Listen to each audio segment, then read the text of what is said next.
अस्सलामु अलैकुम रहमतुल्लाहि व बरकातुहू। शहराज गार्डनिंग आइडियल खुश आमदीद। वेलकम कहने जनाब तुहानू अपनी गार्डनिंग अपने काम में। उम्मीद कर रहे हैं सारे दोस्त ठीक ठाक होंगे, सारे राजी खुशी होंगे। लो सज्जनों, दोस्तों, बेलियो, मित्रों, अज तुहानू असी वीडियो बना के देनी है। तो वीडियो ये की देनी है कि वीडियो यह देनी है कि असी जिन्हों भल कहने हर वीडियो च, जिन्हों रूड़ी कहने हर वीडियो च, जिन्हों खाद कहने हर वीडियो च, खवाओ पोट प्लांट ने, खवाओ एग्रीकल्चर है, खवाओ जनाब वो तुहाडा ये वैजीटेबल प्लांट्स ने। ठीक है, जिन्हों असी कहने रूड़ी ते भल, वो तुहाडी वर्मी कंपोज है। तो वर्मी कंपोज बनती किस तरह वो तुहानू दसने तो की मामलात ने वर्मी कंपोज के मुताबिक। ठीक है जी, अज असी अपने काम की खातर आए हैं, अपने काम के मामला च आए हैं कि जनाब साढ़े कोलों ये रूड़ी भल जिन्हों कहते हैं ये खत्म हो गई सी। तो दिल च ख्याल आया कि दोस्तों भी ये मतलब मुतारफ करवाइए। लोग आखणगे कि वर्मी कंपोज बीमारी केड़ी का नाम है, जिन्हों भल भल कही जाते हैं, रूड़ी रूड़ी कही जाते हैं। ये की चीज़ की आखिर ये बनती किछों है, मिलती किछों है, की है भाई। कई लोग तो पैसे खर्च के जाते हैं वर्मी कंपोज रेडीमेड लैके दो। ठीक है, और रेडीमेड वर्मी कंपोज अं वेखो हम छोटी जी गल करने कि 100 की तादाद च, हज़ारों की तादाद च पौधे तैयार करने, तो अं तो लीए ना किलोआं पावां नाल वर्मी कंपोज। तो अं तो फिर ले लीए तो अं तो कर लिया कमाइयां तो कर ले कम। ठीक है ना, यह जनाब साढ़े जानवरों का फाजल मद है गोबर, जिहड़ा असां सामन च इत्थे सट्टिया। कह लो कि असीं किसी नूं पैसे थोड़े बहुते दिते, उन्होंने कहा यार तुहां जरूर जाया करना तो गांह पिछां जरूर करना है, तो तुसीं इत्थे सट्टी जाओ, साढ़े कोल पैसे ले लिओ। ठीक है जी, तो यह साडा वो वर्मी कंपोज तैयार हो गया। यह देखो, ठीक है जी, ये सावन का पीरियड है जी। साडा कैमरामैन थोड़ा जिहा होर जूम जे कर सकते हैं तो अच्छे अंदाज नाल जूम करके विखा लैन।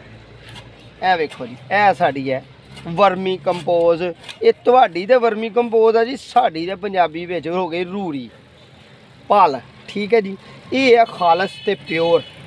तो किलोआं पावां वाला चक्कर साढ़े कोल है नहीं। असीं तो नहीं जो पैसे खर्च सकते किलोआं पावां दे, तुसीं खर्च लो। ये तो तुहानू मुतारफ करवाना सी। ये की चीज़ है, ये जानवरों का गोबर है, गलिया सड़िया गोबर, पट्ठे वगैरह। तो इत्थे सुट दिते ने तो पईयां ने बारिशां, तो जनाब ये बन गई आ हुण तुहाडी वर्मी कंपोज ते साडी जनाब रूड़ी भल। ठीक है, तो मैनू अज जरूरत सी नर्सरी तो दिल च ख्याल आया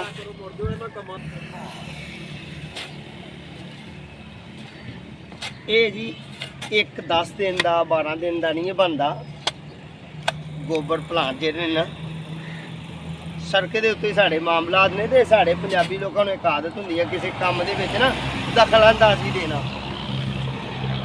साढ़े पंजाबियों को दोस्तों आदत है, बीमारी होंदी है ना दखल अंदाजी देना किसी के काम दे विच। जिन्नी देर उन्नी देर सुकून नहीं होंदा, खादा हजम नहीं होंदा, जिन्नी देर तक किसी के काम दे विच दखल अंदाजी ना देन। चलो कोई गल नहीं, वो अपनी तरफों जी ट्रेंड मार के गए ने पाऊड़ी मुरजो इन्होंने गलों तू। जिस तरह कि मैं चरस बनाई है तो चरस बेचन दिया है जी, गुस्सा तो हर बंद नहीं लगता। चलो कोई गल नहीं, असीं अपनी गल जारी रखने कि ये दोस्तों वर्मी कंपोज बनाई है यानी कि देसी रूड़ी। तो ये सानू अपनी गार्डनिंग अपने काम ते अपने पौधों से पोट प्लांट से एग्रीकल्चर से किचन गार्डनिंग से यानी कि किसी भी सब्जादार को उगाने वास्ते बीज को उगाने वास्ते ये बड़ी ही नहायत रोल होंदा है, बड़ा ही नहायत ते अच्छे अंदाज नाल इनू बनाना है। तो जी ढेली होंदी जे ना यह वाली इनू अस भन लेना, तो जे हुई सख्ती तो फिर इनू थोड़ा बत्तर दे लेना, बत्तर दे लेना। अज जी मैं गल्लां कीतियां ना कि गल करन दी, ये मैं उस दोस्त नूं ही दस्सिया, मेरी वीडियो भी वेखदा तो उन्हें अपने को तारफ कराया कि मैं तेनों वेखन भी रहा हूँ भी। चलो कोई गल नहीं, कोई मसला नहीं। मेरी गल का भी बुरा ना महसूस करना, तो वही गल का भी साढ़े व्यूअर्स वेखण वाले बुरा महसूस ना करन। ठीक है जी, असी तो हुण अंदर वड़ के तो वीडियो नहीं ना बनानी, साडा काम ही एक ऐसा है।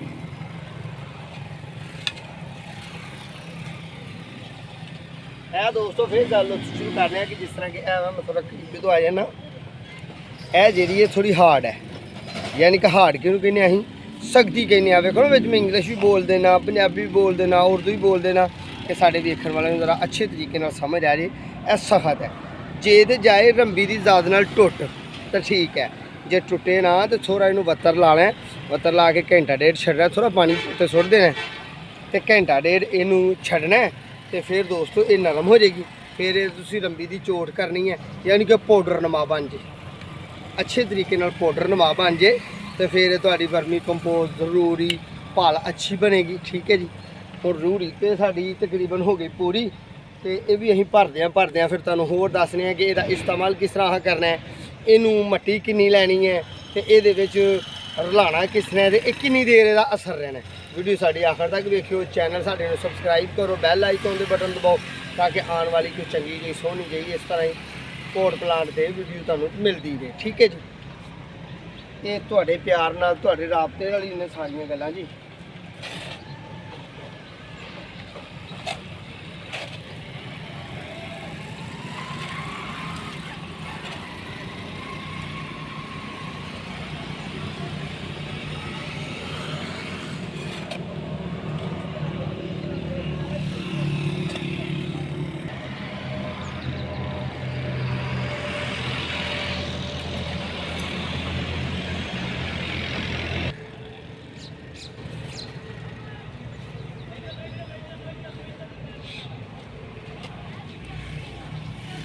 लो भाई दोस्तों, साढ़े मामला जिहड़े ने वो तकरीबन समेटे गए ने। ये साडी वर्मी कंपोस्ट एक रेडी बनाई है असीं कि सानूं जरूरत सी अपनी गार्डनिंग ते अपने काम ते इनू इस्तेमाल करने का तरीका की है वो यही है कि दस्या जे कोई ढेम मोटी होए, मोटा पीस होए ए वाला तो इनू टुटे तो ठीक है, नहीं टुटता तो थोड़ा वत्तर दे लेना, तो इनू वत्तर जो दे लेंगे तो ये नरम हो जाएगा। जो नरम हो जाएगा तो दोस्तों असी इनू ना इस्तेमाल कर लेंगे, इनके पाउडर नमा बना लेंगे। ये मट्टी दोस्तों किन्नी पानी है, घट तो घट तो 2 रेड़ियाँ हथ वालियाँ एडियां एडियां मट्टी दियां मैरे दी होनी चाहिए ने। तो जिस तरह एक सीमट बनाता है ना मिस्त्री, उस तरह तुसीं इहदा सीमट बनाना है, सीमट नमा बना लेना, यानी कि रला लेना इनू बिल्कुल एक जान कर लेना। ठीक है जी। जिस तरह रेत ते सीमट एक मिस्त्री रलांदा है, इनू असीं वेखो ना नरम है, इनू असीं हत्थ नाल भी तोड़ लिया तो किड्डी प्यारी बनी हुई है, यानी कि फुल खुराक च है, फुल जोर च है, ते बनी हुई है, ब्लैक होई है, सर गई है अपनी जगह तो। ठीक है जी।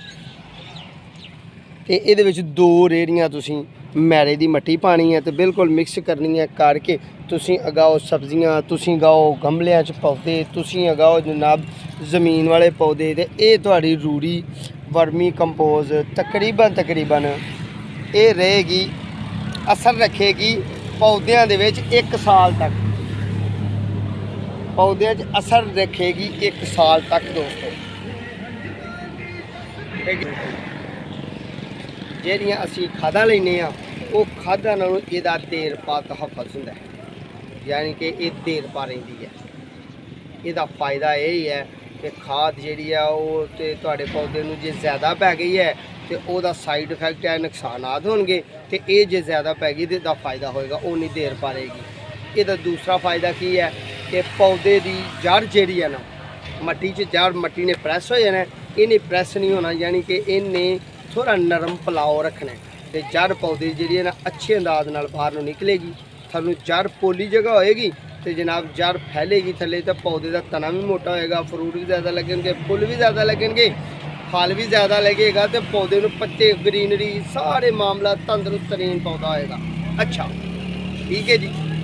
लो सज्जनों दोस्तों ते बेलियो ते माओ ते भैनों ते बुजुर्गों, असी अज तुहानूं वीडियो विखाई है कि खालस खाद वर्मी कंपोस्ट रूड़ी पाल ये सारिया चीज़ां एक ही ने, मुख्तलिफ इलाकों के नाम ने, तो जी असी इस्तेमाल करने नर्सरी वाले होने के नाते वो तुहानूं असीं मुतारफ करा दिता है। क्यों क्या जे तुसीं वर्मी कंपोस्ट लैके आउंदे हो पैकटां दे, ठीक है बई, वो शहरदारी के मामला ने नहीं कितों मिलते, पर जे शहरदारी किलोआं च पावां च नर्सरियां वाले लैन लगन, वजन च लैन लगन, तो वो उन्होंने पूरी ना होए। जो हज़ारां की तादाद च पौधे तैयार करने ने, 100वां च हज़ारां की तादाद च पौधे तैयार करने, तो दोस्तों पूरी नहीं हो सकती साडी। तुहानूं भी एक सस्ता ते बेहतरीन ते बड़ा ही बेस्ट आइडिया टोटका ਤੁਹਾਨੂੰ ਦਿੱਤਾ है। उम्मीद करने कि तुहानू साडी वीडियो अच्छी लगी होनी है। साडे चैनल सबसक्राइब करना है, बैल आइकन दे बटन दबाना है, दोस्तां नाल शेयर करना है, मुहब्बत का इजहार करना है, अगली वीडियो का इंतज़ार करना है। साडे हक अंदर भी दुआ करियो, अल्लाह पाक तुहाडा हामी नासर। साडे हक अंदर दुआ करियो, अल्लाह पाक सानू दोबारा मुलाकात का कोई ना कोई हीला बहाना दे, साडे अकल च सारे दिमाग जरा इलम है तुहाडे तक पहुँचाने की तौफीक दे। उन्हीं देर तक दो फिर अपनी मेज़बान इजाज़त।